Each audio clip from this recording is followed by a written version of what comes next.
Bon, voilà les ingrédients. De l'eau, de la farine, et deux farines, farine de blé type 110 et 65, tout ça en bio évidemment. Du sel de Guérande de préférence, ou de Léon, ou de l'huile de riz. Quelques graines, ça c'est moi qui accommode. Du lin brun, du lin roux et des graines de tournesol, éventuellement. Et le fameux levain qui a déjà bien développé. Une cuvette, une balance à la limite pour mesurer, et puis on y va. On met le sel, on met l'eau.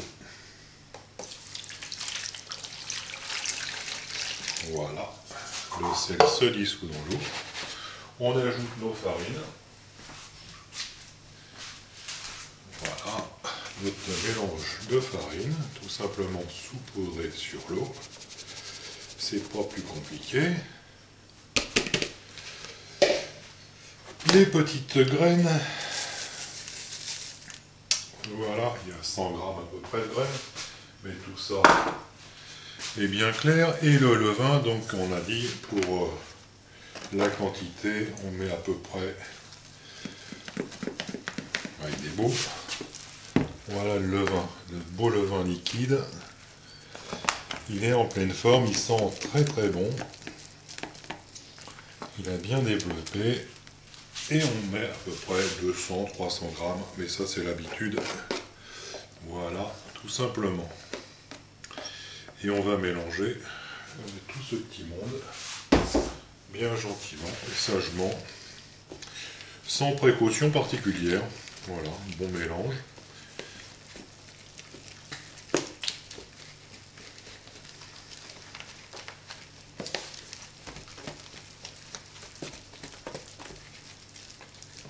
Le tout est d'incorporer tous les éléments bien ensemble, que ça soit bien homogène. C'est pas plus compliqué. Alors ça, bien sûr, l'ensemble reste quand même relativement liquide. Donc il n'est pas question pour le moment de le sortir sur la table afin de le pétrir. Ça va être tout simplement beaucoup plus simple. On va le pétrir à la spatule pendant quelques minutes afin d'obtenir une masse bien homogène, mais qui reste quand même relativement souple et liquide. Voilà, un petit mouvement à opérer simplement. C'est pas compliqué. Et ça se fait tout seul, le temps travaille pour nous, évidemment. La préparation reste quand même assez longue, contrairement à un pain avec de la levure de boulanger. Et pas du tout la même fermentation d'ailleurs. Voilà, les éléments étant bien assemblés, on va laisser tranquillement pousser et s'intégrer tout ça tout seul. Voilà l'état de la pâte qui est, comme on le voit, très liquide. C'est normal. C'est normal. Tout à fait normal. À suivre.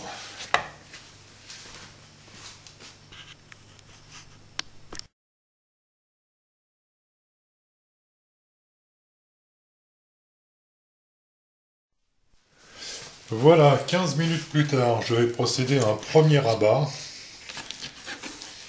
de ma pâte.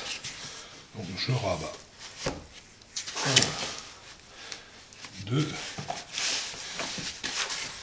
3 et 4. Voilà, pas plus que ça. La même chose, encore 3 fois à 15 minutes d'intervalle, en mettant à chaque fois sans courant d'air. Donc moi c'est dans le four avec juste la lampe du four allumée. Ça suffit à maintenir une douce chaleur. Voilà, on recommence toutes les 15 minutes. Donc encore 3 fois jusqu'à l'heure complète. A tout de suite.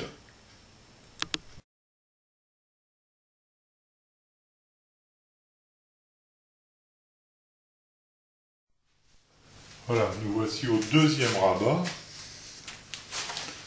Alors, 1, 2, 3 et 4. Et là, on peut s'apercevoir que le réseau de gluten commence à se développer et à faire des fils. Voilà, c'est bon signe. Allez, de nouveau à l'abri pour 15 minutes.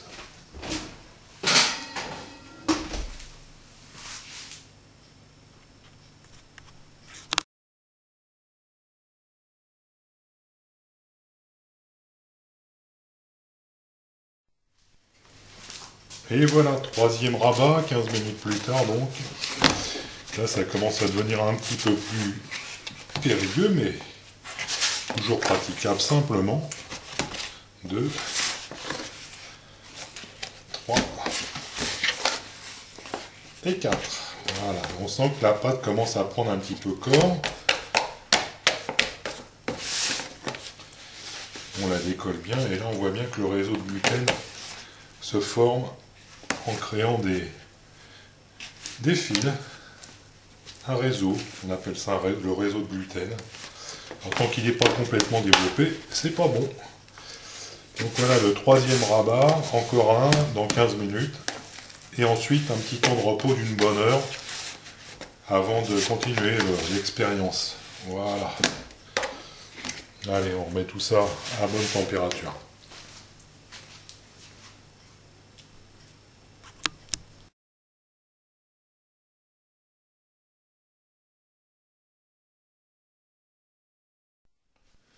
Voilà, nous voici arrivés au dernier stade, avant le petit repos bien mérité de ces pâtes bien maltraitées.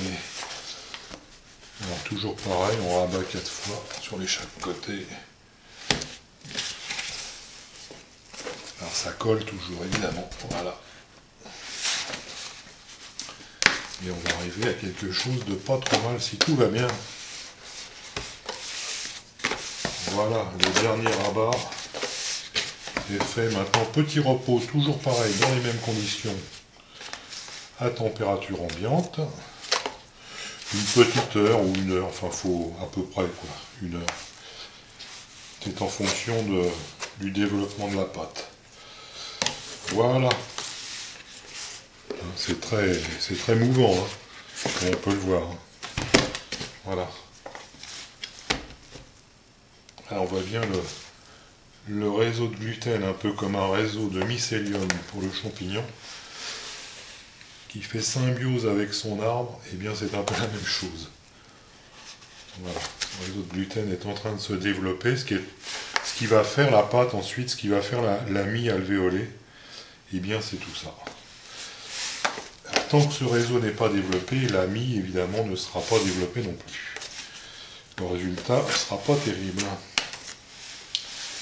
Voilà, allez, on remet ça dans sa petite niche pour une heure cette fois-ci. Et on se retrouve d'ici une heure.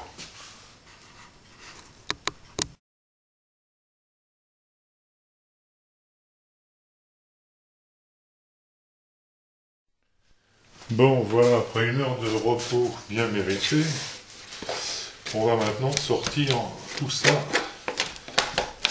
de la cuvette.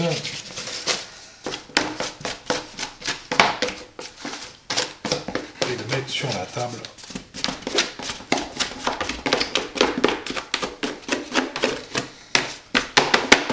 Voilà.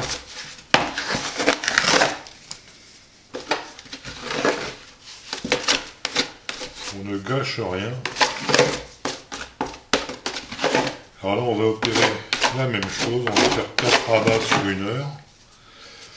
Mais seulement, ça va être beaucoup plus simple. 4 rabats sur une heure. Et les rabats vont consister en un seul pli. Voilà le mouvement à faire. Et on recommence dans un quart d'heure. Et dans l'autre sens cette fois-ci. La pâte commence à se tenir un peu plus déjà. On le voit nettement. Et donc, voilà, je vais le couvrir d'un linge que je n'ai pas, enfin je vais le chercher. Un simple torchon qui me sert uniquement d'ailleurs à faire le pain. On va le poser dessus et on va attendre 15 minutes comme tout à l'heure. Alors à tout à l'heure dans 15 minutes pour le deuxième rabat. Voilà, nous voilà 15 minutes plus tard. Pareil, alors cette fois-ci, on va faire plus simple. Hop. Voilà. On va fariner un petit peu pour éviter que ça colle, mais on farine pas dessus, mais autour. Pour éviter que ça colle sur le plan de travail. Toujours travailler avec des gestes aériens. Voilà. Et on est reparti pour 15 minutes. À tout à l'heure. Allez, 15 minutes plus tard. Et ça commence à évoluer. Hein.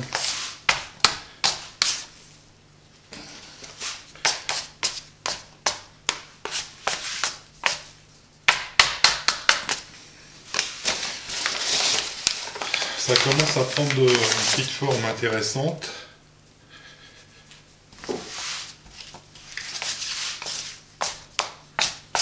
Et sans se fatiguer, hein, tout ça. Hein. C'est toujours...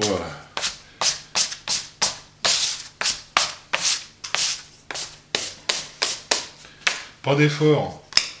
Pas de problème de poignet ni de bras, Guy. Voilà, tu vois, tout est simple. 15 minutes encore. Troisième rabat, c'est parti. Ça devient de plus en plus facile.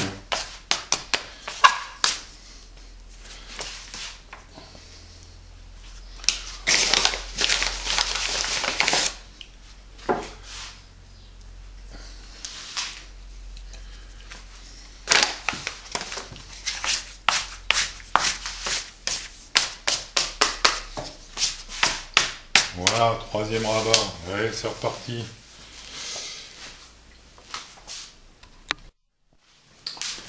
Voilà, c'est reparti. Alors cette fois-ci, c'est la dernière ligne droite. C'est la mise en banneton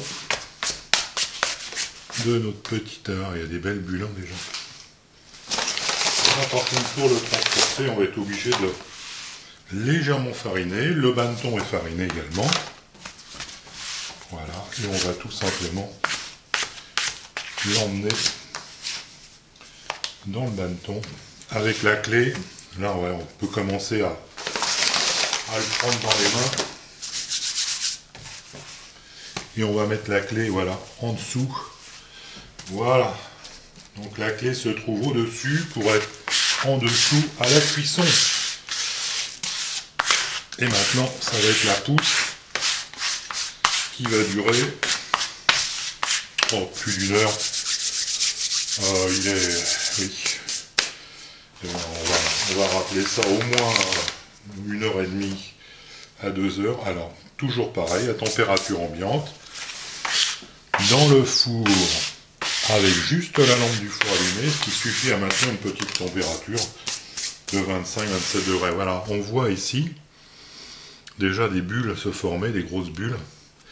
Ce qui est tout à fait intéressant, c'est la fermentation qui est en train d'opérer. De manière à avoir une belle mie alvéolée irrégulièrement et que ça soit joli et non pas comme des pains.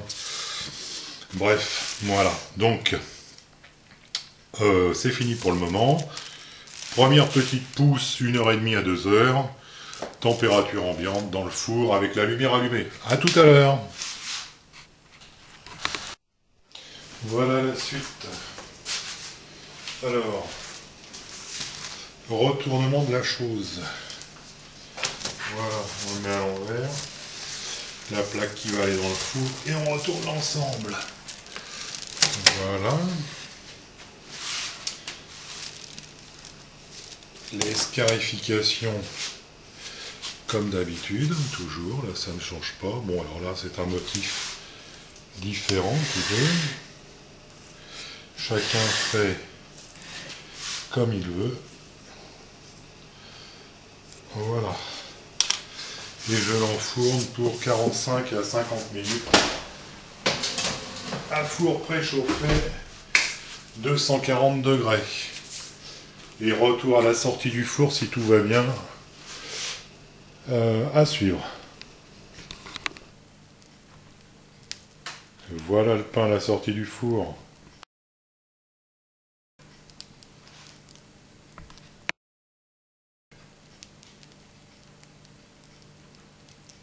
Et on l'entend chanter.